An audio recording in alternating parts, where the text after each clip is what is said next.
some students are not understanding some topics, so I am making a separate video for them. Number one, endurance. Number two, slow and high twitch fibers. Number three, locometer. Number four, isometric and dynamic strength. Number five, active and passive, dynamic and static flexibility, explosive strength and dynamometer. At first,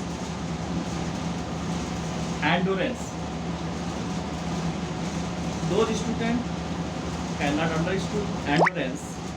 Listen, endurance is the ability to resist fatigue and sustain an activity for a long duration of time, measured by the number of repetitions of a similar type of movement.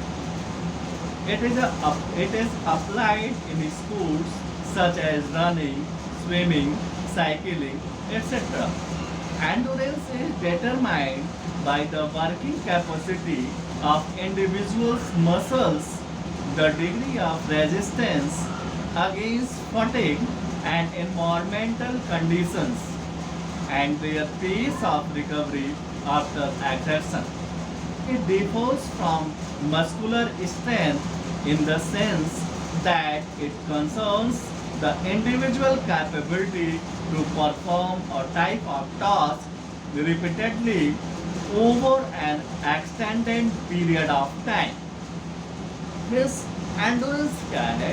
तो endurance एक ऐसी ability है, एक ऐसी योग्यता है जो आपको क्या करती है, sustain activity for the long duration of time.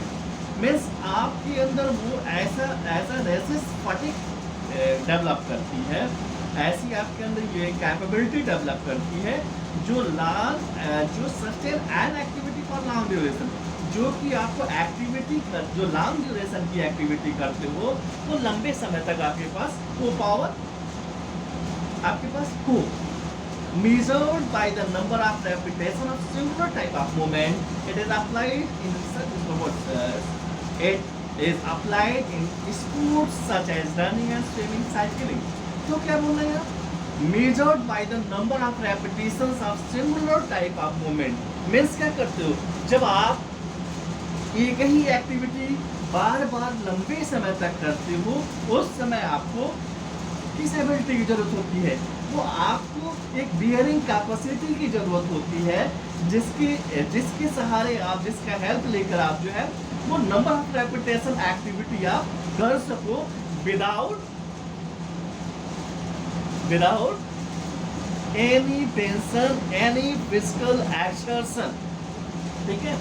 एंडुरेंस is determined by the working capacity of the individuals muscles. Endurance क्या करता है? डिटरमाइन करता है कि एक वर्किंग कैपेसिटी है, प्रत्येक व्यक्ति की वर्किंग कैपेसिटी, फिर मसल्स की वर्किंग कैपेसिटी होती है. The degree of resistance against fatigue and environmental condition. जो एक्टिविटी आप जिस एटमॉस्फेयर में करते हो, बार बार करते हो, उसके अकॉर्डिंग आपकी बियरिंग कैपेसिटी जो आपके अंदर होती है या जिस एक्सरसाइज से डेवलप हुई होती है, वो आपका एंडुरेंस पावर कहलाती है. It differs from and environmental condition and their pace recovery and after exertion. Means क्या होता है आपके अंदर, वो आप एक्सर्शन होने के बाद आपकी जो रिकवरी टाइमिंग होती है वो बहुत शॉर्ट ड्यूरेशन की होती है, मीन्स आप रिकवर कर लेते हो.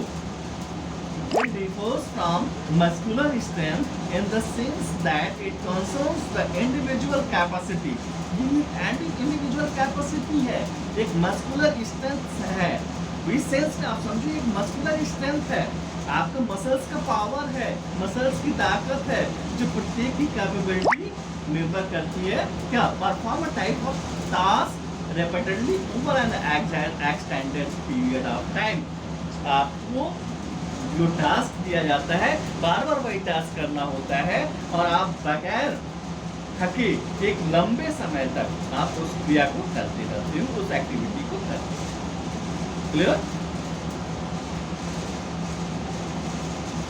Next topic, slow and high twist fibre. आपको स्लो और हाई ट्विच फाइबर को समझने के लिए आपको पहले तो आपको जानना होगा muscular strength and muscular endurance. Clear? अब मस्कुलर एंडोरेंस क्या हो, मस्कुलर स्ट्रेंथ क्या है? तो muscular strength is another important component of health related physical fitness. It deals with short duration muscles contractions involved in aerobic activities. Clear? Short duration in this context varies from 0 to 15 seconds. In a short way, muscular strength means the ability of the muscles to lift weight. It is measured in pounds or dynes. Generally, muscular strength depends on the percentage of fast twitch fiber, जिसको आप white fiber भी कहते हो। आप white blood cells होते हैं, तो white blood cells से जो white fibers जो डेवलप होते हैं उसी को क्या कहते हो, fast twitch fibers भी बोलते हो आप उसको। ठीक है? Exercise such as push-ups, pull-ups, bench press, squats, leg press, and carrying heavy object will help in the building muscular strength. Means आपको building muscular strength डेवलप करनी होती है, और जिस एक्टिविटी में आपको हाई वेट रेटअप करना होता है, हाई वेट से रिलेटेड आपको एक्टिविटी करनी होती है, वहाँ आपको अच्छा कितने कम समय के लिए, ठीक है, हाई वेट रेजअप करना होगा लेकिन कम समय के लिए, वहाँ आपको किसकी जरूरत पड़ती है, फास्ट ट्विच फाइबर की।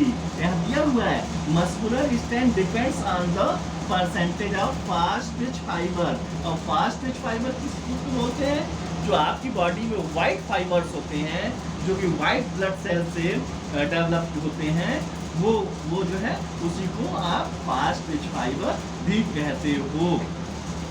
उस फास्ट ट्विच फाइबर को डेवलप करने के लिए कौन कौन एक्सरसाइज करते हो, जैसे push up, pull up, bench press, squat, leg press and carrying heavy object will help in the building muscular strength. Clear it?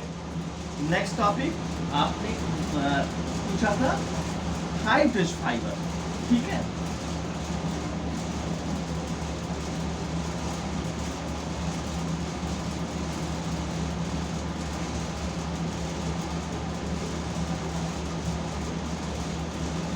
आपने पूछा था वाइट ट्विच फाइबर। ठीक है, अब आपका हाई ट्विच फाइबर क्या है, तो उसके लिए आपको मस्कुलर एंडोरेंस को समझना होगा। Muscular endurance is defined as the ability of muscles और group of muscles to perform repeated muscular contraction against resistance for a longer period of time. Okay, while muscular strength deals with short duration muscle contractions, muscles endurance deals with sustained muscle contraction. It depends on slow twitch fibers या slow twitch muscles जो आपकी red fibre से develop होती है। Clear? Any problem?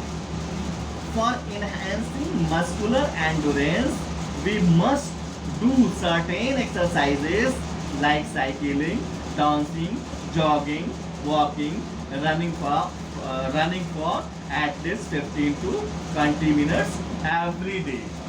Again, explain the muscular endurance. Muscular endurance is defined as the ability of muscles group. तो किसी भी muscles की जो आपकी एबिलिटी होती है, मसल्स की जो पावर होती है, जिससे आप क्या करते हो, एक्टिविटी को परफॉर्म करते हो, ठीक है, और लंबे समय तक परफॉर्म करते हो, उस समय आपको जो जिस चीज की जरूरत होती है, it depends on a slow twitch muscle fibre, जो कि रेड फाइबर से मिलके बनती है। ठीक है, रेड फाइबर्स भी इसको बोलते हैं, स्लो ट्विच मसल को रेड फाइबर्स भी बोलते हैं। और रेड फाइबर्स कैसे डेवलप होती है, रेड ब्लड सेल्स से आपकी रेड फाइबर्स डेवलप होती हैं, जिसको आप स्लो ट्विच मसल फाइबर ही बोलते हो। Next topic locometer, locomotor, locomotor. Next topic locomotor. अब आपको लोकोमोटर क्या है, लोकोमोटर को समझने के लिए, जो कि स्पीड में आपको स्पीड की टॉपिक है, तो लोकोमीटर एबिलिटी क्या होती है उसको पहले देखना होगा। तो क्या है locomotor ability? The ability to maintain maximal speed for maximal distance and maximal duration. It is applied in events such as 200 meter and 400 meter races, speed skating, swimming. Means क्या है लोकोमीटर? क्या है लोकोमीटर? एक एबिलिटी है, ऐसी एबिलिटी जो आपकी maximum speed maintain करती है मैक्सिमम डिस्टेंस पर एंड मैक्सिमम टाइम ड्यूरेशन पर। क्लियर? बेसिकली आपको 200 एंड 400 मीटर में आपको इसकी जरूरत पड़ती है, स्विमिंग में भी जरूरत पड़ती है, स्पीड स्केटिंग में भी। Next topic isometric and dynamic strength. तो आइसोमेट्रिक और डायनेमिक स्ट्रेंथ, तो डायनेमिक स्ट्रेंथ क्या है? तो dynamic strength is involved in movement of muscles. Clear? Dynamic strength is involved in movement of muscles. तो डायनेमिक स्ट्रेंथ किस में इन्वॉल्व होती है? जो मसल की मूवमेंट होती है उस पे इन्वॉल्व होती है। It is also known as isotonic strength. इसको आइसोटोनिक स्ट्रेंथ के नाम से भी जानते हो। It is the strength used in exercises such as lifting weight, squatting, jumping, in which the muscles control and joints close and open visibly. Dynamic strength tends to diminish over time. After executing a physical activity or exercise using dynamic strength, the individual's muscles will get exhausted and easy work. Clear? Dynamic strength clear हुआ? तो dynamic strength क्या है? Dynamic strength को isotonic strength भी कहते हो। और dynamic strength में क्या होता है? The muscles contract and joints close and open visibly. Dynamic strength tends to diminish over the time. ठीक है? After executing a physical activity or exercise using dynamic strength, the individual muscles will get exhausted and easy work. तो dynamic strength से आप कोई भी activity करते हो और आपको एक्सर्शन हो जाता है, थक जाते हो, एक्सर्शन होता है, उसको दूर करने के लिए आप आइसोटोनिक स्ट्रेंथ की जरूरत है या डायनेमिक स्ट्रेंथ की जरूरत है। उसको इंक्रीज करने के लिए आप क्या करते हो? लिफ्टिंग वेट करते हो, स्क्वैटिंग करते हो, जंपिंग करते हो। इसमें muscles contact and joints close and open visibly. तो उसमें जो है आपका मसल्स जो है कॉन्ट्रैक्ट होता है, जॉइंट्स होता है, क्लोज होता है, ओपन होता है, जो आपको दिखता है। ठीक है? Clear? Next isometric strength. Isometric strength, तो बेटा जी आइसोमेट्रिक स्ट्रेंथ स्टैटिक स्ट्रेंथ को ही आइसोमेट्रिक स्ट्रेंथ भी बोलते हैं। Clear? Static strength is the ability of the muscles to act against resistance offered by an immovable object. Again, static strength is the ability of the muscles to act against resistance offered by an immovable object. It is also called isometric strength. While using this strength, the joint angle and muscles length do not change. Exercise using isometric strength are done in one position and will improve strength in that position only. Clear?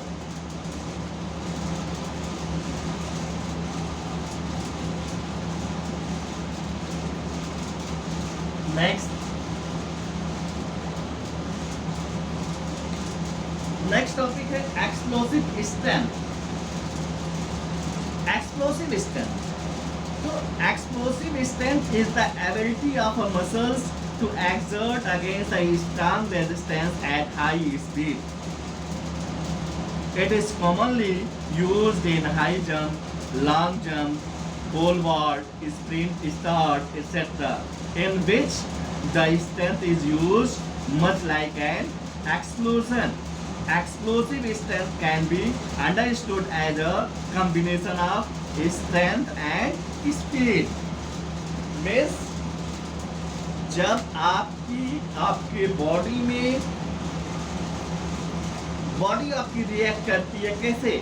जब उसमें strength भी होता है, speed भी होती है, दोनों एक साथ जब वर्क करते हैं, एक साथ मिलकर वर्क करते हैं, तो एक्सप्लोसिव स्ट्रेंथ का डेवलप होता है, एक्सप्लोसिव स्ट्रेंथ डेवलप होती है। क्लियर? अब नेक्स्ट टॉपिक आपने पूछा है डायनमोमीटर। डायनमोमीटर क्या है?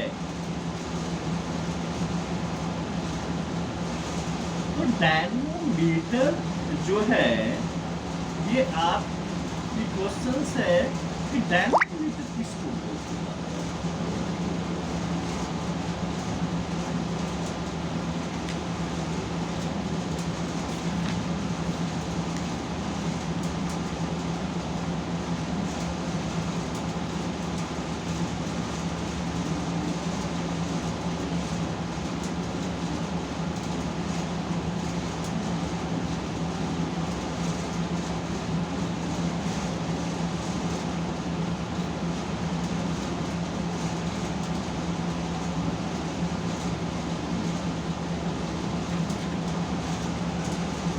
चलो डायनमोमीटर भी मैं बताता हूँ आपको।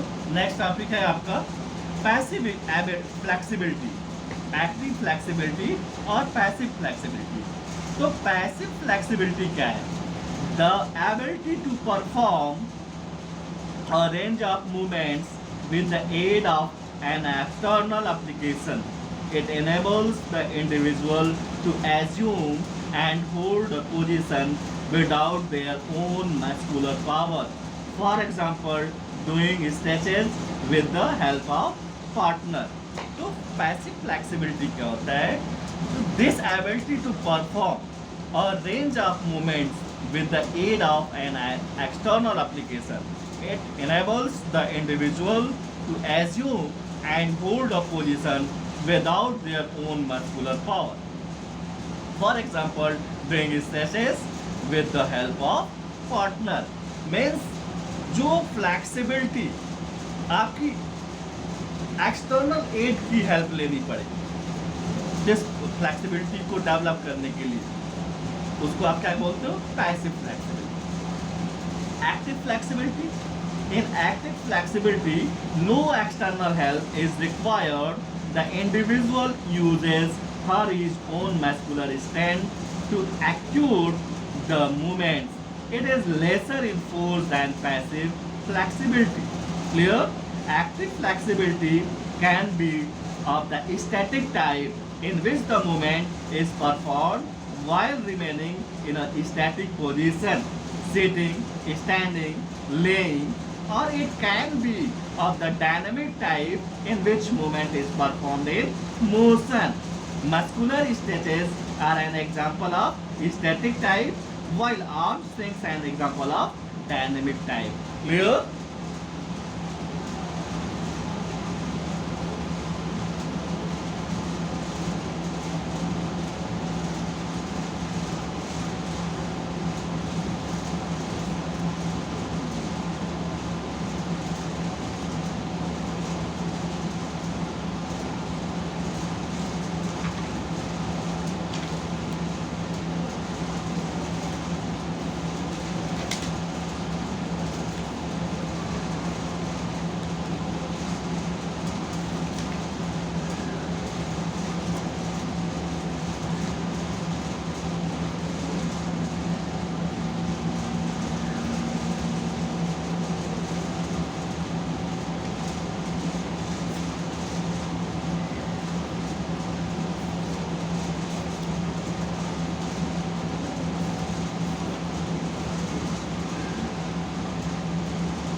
topic, dynamometer. Dynamometer is measuring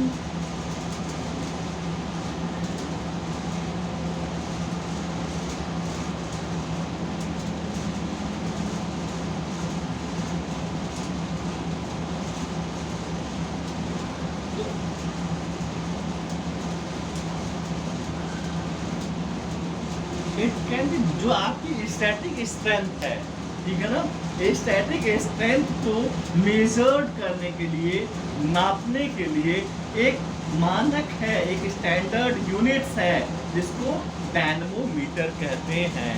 clear? इसको आपको स्टैटिक स्ट्रेंथ को जानना होगा। Static strength is also isometric strength. It is the ability of muscles to act against resistance. It can be measured by dynamometer. Clear it?